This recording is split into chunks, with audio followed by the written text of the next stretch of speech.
Toujours dans ces révisions, nous allons voir maintenant comment créer un formulaire. Pour gagner du temps, j'ai déjà mis le texte et le titre du formulaire. Attention, le formulaire doit respecter les règles de mise en page de correspondance, c'est-à-dire qu'il doit y avoir un logo, une raison sociale, les coordonnées de l'entreprise et toujours un titre. Là, par exemple, je peux centrer mon titre. Et puis, il doit également toujours y avoir une phrase, une introduction pour qu'on sache en fait quelles sont les raisons pour le remplissage de ce formulaire. Également très important, c'est pour cela que j'ai affiché les marques de paragraphes. Votre formulaire doit absolument être aligné, donc il devra contenir de la tabulation. Là, évidemment, pour gagner du temps, j'ai plus qu'à compléter avec les champs. Il se peut qu'à l'examen ou qu'en entreprise, vous n'ayez pas le développeur, l'onglet développeur ici d'afficher.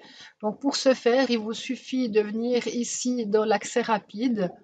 Vous venez ajouter autre commande. Vous venez dans personnaliser le ruban. Et puis là, si ce n'est pas le cas, vous devrez en fait cocher ici développeur. Mais moi, je l'ai déjà, donc c'est tout à fait OK. Donc voilà, la première chose à faire, à vérifier que vous avez l'onglet développeur qui est bien actif. Voilà, donc je peux venir maintenant dans cet élément-là et puis nous, on va se contenter de sélectionner quelques champs. Donc on va utiliser ici le choix unique et puis les éléments qui seront ici en dessus dans les formulaires hérités. Pour les civilités, je vais mettre monsieur, madame, donc je double-clique et puis je vais mettre madame, ajouter monsieur. Voilà. Ensuite, pour le nom, je vais mettre aussi dans les champs hérités un champ, tout simplement. Double-clic. Je vais paramétrer mon champ, je vais le laisser en texte. Et puis, je vais mettre par exemple en majuscule ou première en majuscule. La particularité de mon formulaire, c'est que j'ai ici une deuxième partie avec une preuve d'inscription. J'aimerais que le nom, le prénom et l'activité choisie s'affichent automatiquement pour que je puisse renvoyer uniquement la première partie et garder la seconde partie pour preuve pour moi. Donc dans ce cas-là, je vais lui mettre un nom de signet et puis je vais lui mettre nom, tout simplement, puisque c'est le champ nom en l'occurrence. Voilà, je peux ici continuer avec mon prénom. Je viens donc choisir un champ, la même chose. Je vais aussi mettre un signet prénom puisque j'aimerais qu'il soit également répété. Je viens lui mettre la première en majuscule et je valide. L'adresse, voilà, le numéro postal. Quand on vous demande de paramétrer les champs, de modifier les propriétés, c'est ça, hein. Je vais le faire encore ici pour le numéro postal, double-clic. Là, je vais lui dire que c'est un nombre limité à 4 caractères, puisque en Suisse, nous avons que 4 nombres pour le numéro postal. La localité, la même chose. Donc attention, si on vous demande de modifier les propriétés, c'est toujours le double-clic et puis la mise en forme, première en majuscule, etc. La même chose maintenant pour le numéro de téléphone. Là également, je peux lui dire des nombres. Et puis, pardon, je suis sur le mauvais, je viens double-cliquer sur le bon. Je viens lui donner l'information qu'il s'agit d'un nombre, que je limite par exemple à 10 ou 12, ça dépend si on compte des espaces ou pas. Je pourrais mettre ici un texte d'aide. Pourquoi? En disant, par exemple, soit à l'aide de la touche F1, soit en mettant ici sur la barre d'état, de dire, par exemple, numéro de Natel. Natel uniquement, pour pas que la personne mette son numéro professionnel. Le texte d'aide se verra lorsque vous serez en mode formulaire. Donc, je valide et je lui dis OK. Pour l'activité choisie, je vais mettre ici une liste déroulante. Voilà, comme tout à l'heure. Double-clic pour la modifier. J'aimerais mettre un signet à ma liste déroulante que je vais appeler activité. Pourquoi? Parce que j'aimerais que, comme pour le nom et le prénom, ils viennent dans la preuve d'inscription. Et puis là, je vais mettre, par exemple, vélo. Voilà. Je ne sais pas moi, badminton, etc. Marche. Voilà, ajouter. Et puis la personne pourra évidemment choisir. Je serai accompagnée de, et puis là on va mettre X adulte ou X enfant. Donc je pourrais mettre par exemple ici, c'est plusieurs possibilités, hein. Je pourrais mettre par exemple pardon, je l'enlève, je voulais mettre une case à cocher toute simple. Voilà, je voulais mettre ici, je reviens dans mon développeur, je viens ici pour mettre une case à cocher simple, pour varier un petit peu. Et puis là, je pourrais mettre également le nombre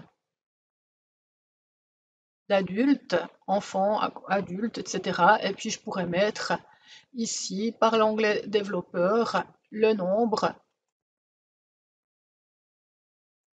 Voilà, nombre, et puis je limite à 2. Je peux faire la même chose, je vais le copier, CTRL-C, CTRL-V, donc j'aligne, hein, bien entendu, voilà. Pour le moyen de transport, je vais mettre ce qu'on appelle des cases à choix unique. Ça veut dire que là, la personne, elle pourra choisir que l'un ou l'autre. Ça veut dire que si elle coche un, ça va décocher l'autre, etc. Donc, je vais choisir ici ce qu'on appelle le bouton d'option, la case d'option. Là, le moyen de transport, je vais mettre ma case et puis je vais modifier les propriétés. Pour modifier les propriétés, je viens, attention, choisir déjà ici, je vais lui donner un nom. Je vais mettre par exemple en train. Voilà. Je vais lui donner un group name que je vais appeler transport.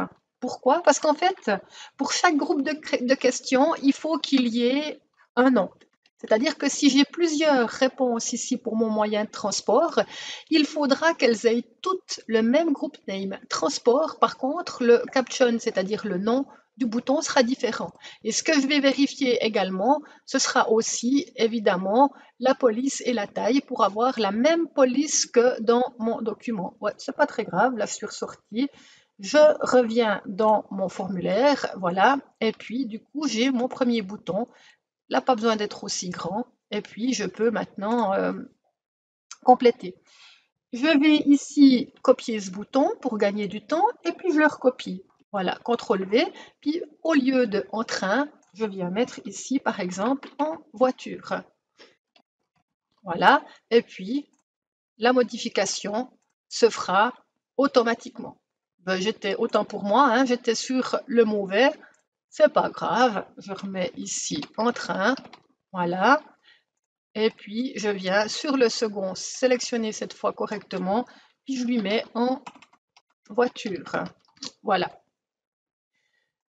Pour répéter encore une fois, je vais mettre un second bouton d'action où je vais mettre cette fois, je participe au repas, oui ou non. Là aussi, la personne, elle doit absolument choisir l'un ou l'autre. Elle ne peut pas dire je viens et je viens pas. Donc, je choisis ici à nouveau un bouton. Je vais l'appeler ici, je vais lui donner le oui. Je peux l'appeler par exemple participe, participation, c'est égal. Voilà.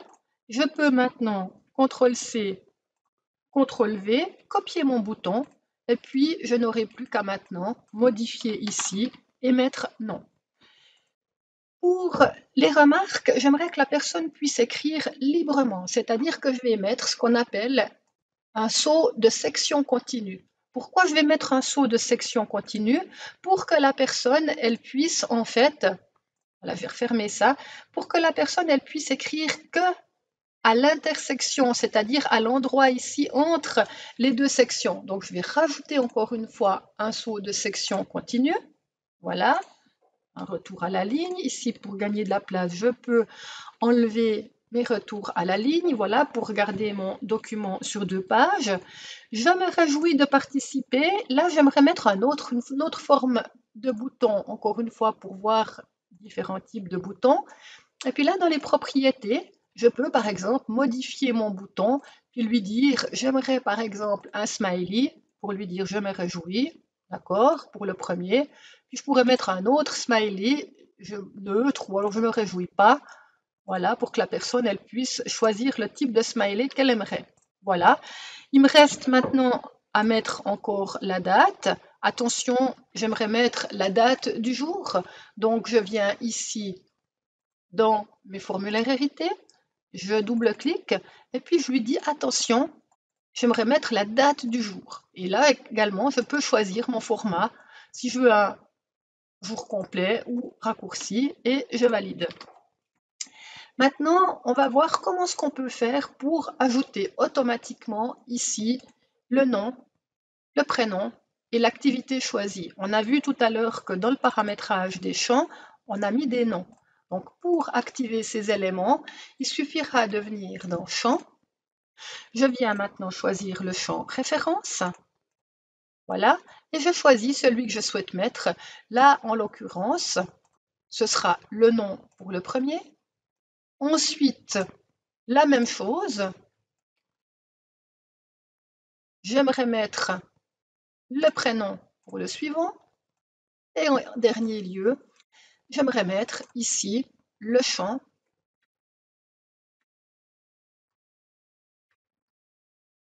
Voilà, pour l'activité. Et voilà, on va voir tout à l'heure que ces champs seront activés. On dirait qu'ils ne sont pas activés, mais si je fais maintenant un aperçu avant impression, voilà, normalement, je vais encore enregistrer mon document, hein, attention. Ça c'est important, donc je vais le mettre à l'endroit souhaité. Voilà, Sylvie Frochot. Voilà, et puis là maintenant, je vais peut-être le réinsérer encore une fois, mais normalement, on devrait voir ici si j'enregistre. Ah oui, mais je suis sotte. Évidemment qu'on ne le voit pas, tout simplement puisque je n'ai pas renseigné le nom et le prénom. C'est bien que ça me soit arrivé comme ça en mode démonstration. Pourquoi? Parce que en fait, vous allez voir qu'effectivement, ils vont s'afficher, mais bien entendu, évidemment, une fois que j'aurai renseigné le nom. Autant pour moi.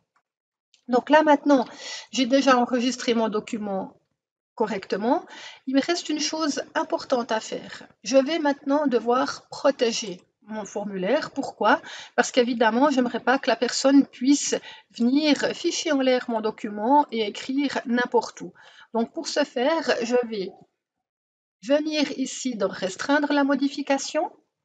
Je vais choisir remplissage de formulaire. Comme j'ai mis plusieurs sections, je vais désactiver la section remarque ici dans laquelle la personne pourra écrire librement. Je vais valider. Si vous regardez maintenant ici, je ne peux toujours pas activer ma protection, tout simplement ici parce que le mode création est activé. Maintenant, je peux activer, je ne mets pas de mot de passe, attention, à moins qu'il soit demandé, mais on ne doit surtout pas mettre de mot de passe pour que le correcteur puisse aller vérifier tous les champs. Voilà, je peux maintenant, par exemple, enlever mes caractères non imprimables, et cette fois-ci, si je viens renseigner mon nom, mon prénom, et puis ici l'activité, si je fais un aperçu avant impression, eh bien on voit que le champ s'est mis automatiquement tout seul puisque je l'ai renseigné dans la partie de gauche. Voilà en gros ce qui pourra vous être demandé pour le formulaire.